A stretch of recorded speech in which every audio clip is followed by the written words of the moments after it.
안녕하세요. 빌딩로드 안태한 팀장입니다. 오늘은 제가 교대역에 나와 있는데요. 교대역 하면 법원이나 검찰청이 제일 많이 생각나는 그런 곳인데, 교대역을 한번 둘러보도록 하겠습니다. 교대역을 잠깐 설명을 드리면, 서초대로를 끼고 북서쪽으로는 법원, 검찰청이 있고, 북동쪽으로는 아파트 배우 세대가 좀 많이 있는 편입니다. 예를 들어서 아크로비스타라든지 삼풍아파트, 교대 이편한 세상 등등 아파트가 있는데요. 교대역 남동쪽으로는 교육대학교가 있고, 아파트나 주거, 단독주택 단지가 많은 편이고요. 제가 있는 곳은 지금 교대역 남서쪽에 있는 교대역 먹자 상권 라인에 위치해 있습니다. 이 교대역 같은 경우에는 법원이나 검찰청이 있다 보니까 주변으로는 변호사, 법무사, 속기사 등 법물 쪽에 관련된 사무실이 밀집되어 있고요. 법원, 검찰청에 근무하시는 직장인들, 법률 관련된 업에 종사하는 종사자들이 이용할 수 있는 상권이 형성되어 있는 곳입니다. 이 먹자 상권이 9번 출구 쪽으로 형성된 이유를 살펴보면, 북서쪽으로는 법원, 검찰청이 있고 동북쪽으로는 아파트가 있어서 상권이 더 확장되기에는 어려운 곳입니다. 그리고 남동쪽으로는 교대나 아파트가 있어서 더 확장되기엔 어려워 보이고, 남서쪽으로는 교대에서 남부터미널 가는 길이나 서초역 가는 길이 잘 뻗어 있어서 상권이 잘 형성되어 있는 모습을 띠고 있습니다. 대로변 쪽으로는 상업지역이 있고, 안쪽 이면에는 3종 일반 주거지역, 2종 일반 주거지역이 용도지역으로 형성되어 있는데, 상업지역 같은 경우에는 평당 4억에 거래된 사례도 있고 평당 2억 정도에 거래된 사례도 있습니다. 평당 4억에 거래된 사례를 보면 신축을 했던 건물로 보시면 될 것 같고, 평당 2억대 사례를 보면 신축이나 리모델링을 해야 되는 건물로 보시면 될 것 같습니다. 제가 지금 9번 출구 쪽 라인으로 쭉 걷고 있는데, 오늘 같은 경우에는 연휴가 이렇게 껴 있어서 직장인분들이 저번에 왔을 때보다는 많이 없는 것 같아요. 그래도 이쪽 라인에는 차량 통행이라든지 워낙에 사람들이 많이 있는 곳이라서 좀 분주한 모습을 좀 띄고 있고, 제가 아까 말씀드렸던 것처럼 이 대로변 쪽으로는 상업지역이고, 이 안쪽 이면 들어갈수록 일반 주거지역인데, 상업지역 같은 경우에는 새로 신축한 건물을 보면 1층, 2층, 3층, 4층, 5층까지는 상업용 시설로, 근린생활시설로 지어진 건물로 보이고, 나머지는 도시형 생활체육으로 신축을 한 것 같은데, 이 오른쪽을 살펴보면 근생시설로 7층의 높이로 지어진 건물입니다. 지난번에 왔을 때만 해도 동시에 이렇게 붙어 있었는데, 임대문의도 붙어 있었고 했었는데, 지금은 거진 다 채워진 느낌이 들어지긴 하고, 상층부 같은 경우는 아직까지는 조금 덜한 것 같습니다.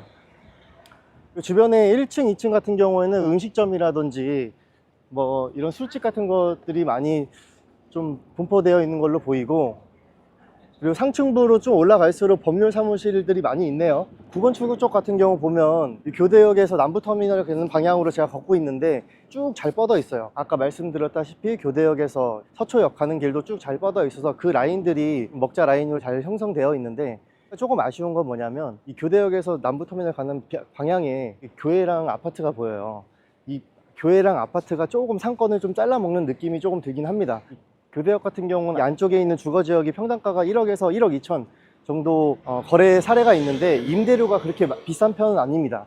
평균적으로 보면 1층 임대료 같은 경우는 10에서 15만 원 정도 형성되어 있고, 나머지 상층부 같은 경우는 10만 원에서 7만 원, 뭐 적게는 5만 원 받는 그런 곳도 있습니다. 워낙에 거래 사례가 많은 곳이 아니라서 신축된 건물이 없기 때문에 평당가를 조금 적게 받는 그런 부분도 있긴 한데, 신축된 건물이 최근에 임대를 맞춘 게, 제일 잘 맞춘 사례가 제가 알기로는 엔터 사무실이 들어왔어요. 통임대로 한 NI가 한 14만 원 정도에 맞춘 사례가 있습니다. 앞으로 교대 같은 경우에도 신축된 건물이 잘 지어진다고 하면 14만 원 이상은 받지 않을까 예상을 하고 있고요. 이 골목을 보면 교대 2층집, 평상집, 세강 양대창 이렇게 있는데, 요게 지금 제일 교대에서는 제일 유명한 그런 업체라고 보시면 될 것 같고, 한 업체에서 다 같이 운영 중입니다. 예전에 PD님이 이쪽 근처에 근무하신다 그랬잖아요. 네. 그때 당시에는 어떠셨어요? 그때는 점심때 되면 사람 많아하고 밥 먹기 힘들었고. 대표적으로 요 라인들이, 먹자 라인들이 형성되어 있는 곳인데, 여기는 서초역으로 가는 방향입니다.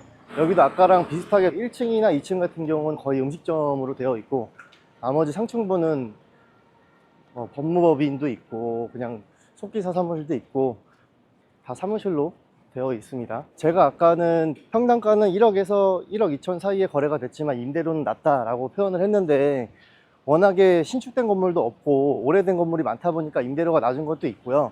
업종을 보면 1층, 2층 같은 경우는 음식점으로 분포가 되어 있어요.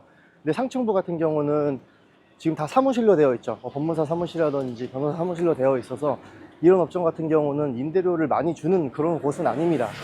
이런 김앤장이나 태평양, 율촌 같은 대형 로펌 같은 경우에는 종로나 중구, 그리고 뭐 강남구 쪽에 많이 이렇게 위치해 있는데, 대형 로펌 같은 경우는 기업 상대로 영업을 하다 보니까 그쪽에 위치해 있는 것 같고, 교대역 같은 경우도 중대형 로펌들이 많이 있는 걸로 알고 있긴 하지만 그래도 높은 임대료를 많이 주고 한 업체에서 통으로 쓰는 거는 많이 없는 것 같긴 하거든요. 사업이 더 확장을 하고 새로 신축을 하다 보면 신축된 건물에 통으로 들어오는 대형 로펌이라든지 합동사무실이 한꺼번에 입점한다고 하면 조금 더 임대료를 높게 받을 수 있지 않을까 예상을 하고 있긴 하지만, 현재로서는 그렇게 많은 임대료를 내는 곳은 아니다고 생각을 하시면 될 것 같고, 주변에 매각된 사례들을 보면 수익률이 3%대 이상으로 거래된 사례들도 거의 없습니다. 그렇다고 보니까 공실도 없고 임대료도 안정적이긴 하지만 임대료가 높은 임대료는 아니다 알고 계시면 될 것 같고요. 오늘 영상은 이만 마무리하도록 하고 다음에 더 좋은 영상으로 찾아뵙도록 하겠습니다. 감사합니다.